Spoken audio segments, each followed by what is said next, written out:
আমি ঢাকা বিশ্ববিদ্যালয়ের সূর্যসেন হলের ছাত্র ছিলাম। আমি যখন সূর্যসেন হলে পড়ি, আমাদের একটা নাইট গার্ড ছিল, আমাদের মামা ডাকতাম, নাইট গার্ড ছিল।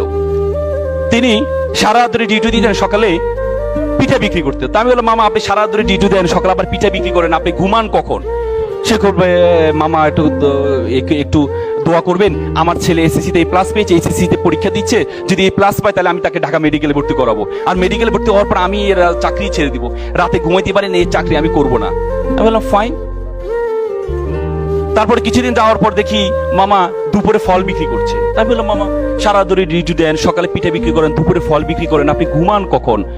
সে বলবে, মামা আমার জন্য একটু দোয়া করে, আমার ছেলে এই প্লাস পেয়েছে, কোচিং এ ভর্তি করাইতে হবে, 20-30 হাজার টাকা লাগবে, এই জন্য আমি একটু কষ্ট করছি, ছেলে মেডিকেলে চান্স পাওয়ার পর আমি তো চাকরি ছেড়ে দিব। তা আমি বললাম যে, মামা ধর্মকর্ম শিখান্ত ছেলেকে। বলতে, ছেলে তো আসলে ফিজিক্স কেমিস্ট্রি পড়তে সময় পায় না, আমার ছেলে ভালো ছেলে, আমার ছেলে আবার কোনো সমস্যা নেই, ও আবার ওইসব ঝামেলাতে নেই। মা বাবা তো সবসময় সন্তান তার কাছে ভালোই থাকে। কিছুদিন যাওয়ার পরে আমি তাকে কোচিং এ ভর্তি করার ব্যবস্থা করে দিয়েছি, ছাড়ের ব্যবস্থা করে দিয়েছি। কিছুদিন হটফুট করে দেখে আমার রুমে মিষ্টি নিয়ে আসলো, মামা আমার ছেলে ঢাকা মেডিকেলে চান্স পেয়েছে। কি উত্তাল, কি আনন্দ! আমার লাইফে সন্তানের খুশিতে এত আনন্দ পিতামাতা হতে পারে আমি কখনো দেখিনি। মনে হচ্ছে যেন সে মেডিকেলে চান্স পেয়েছে। একদিন কিছুদিন যাওয়ার পর মামা দেখি মন খারাপ করে বসে আছে। আমি বললাম, মামা আপনার মন খারাপ কেন? আপনার ছেলে ঢাকা মেডিকেল পড়ে, আপনার জীবন আর ঠেকে কি, আপনি মন খারাপ কেন? বলছে, বাবা আমাকে ক্ষমা করবেন। কি হয়েছে মামা?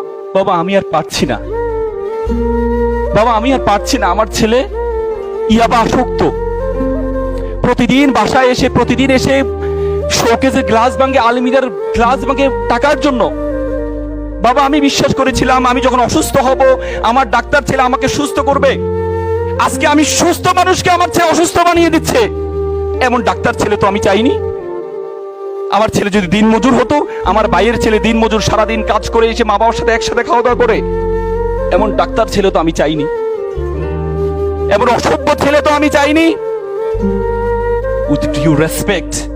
With due respect to our guardians, আমি আপনাদেরকে সম্মান রেখে বলছি, আপনি আপনার ছেলেকে ডাক্তার বানালেন, ইঞ্জিনিয়ার বানালেন, কোনো কাজে আসবে না যদি আপনার ছেলের মধ্যে ধর্মীয় জ্ঞান না থাকে। এই ছেলে ভয়ঙ্কর আকার ধারণ করবে, ভয়ঙ্কর আকার ধারণ করবে।